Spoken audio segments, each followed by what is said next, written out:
When I was a young man, growing up in New York City, I refused to pledge allegiance to the flag.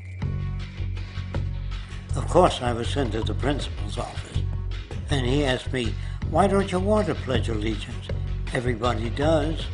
I said, "Everybody once believed the earth was flat, but that doesn't make it so."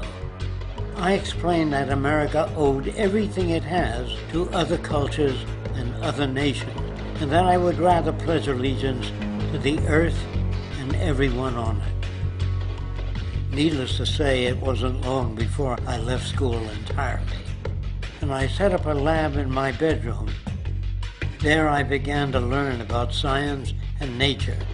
I realized then that the universe is governed by laws, and that the human being, along with society itself, was not exempt from these laws.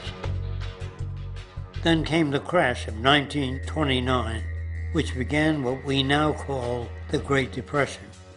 I found it difficult to understand why millions were out of work, homeless, starving, while all the factories were sitting there. The resources were unchanged. It was then that I realized that the rules of the economic game were inherently invalid. Shortly after came World War II, where various nations took turns systematically destroying each other.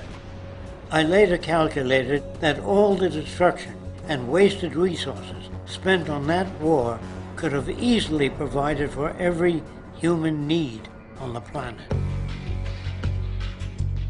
Since that time, I have watched humanity set the stage for its own extinction.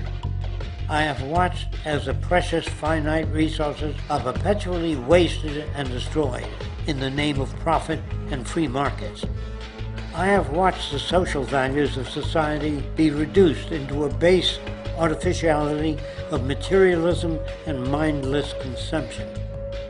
And I have watched as the monetary powers control the political structure of supposedly free societies. I'm 94 years old now, and I'm afraid my disposition is the same as it was 75 years ago.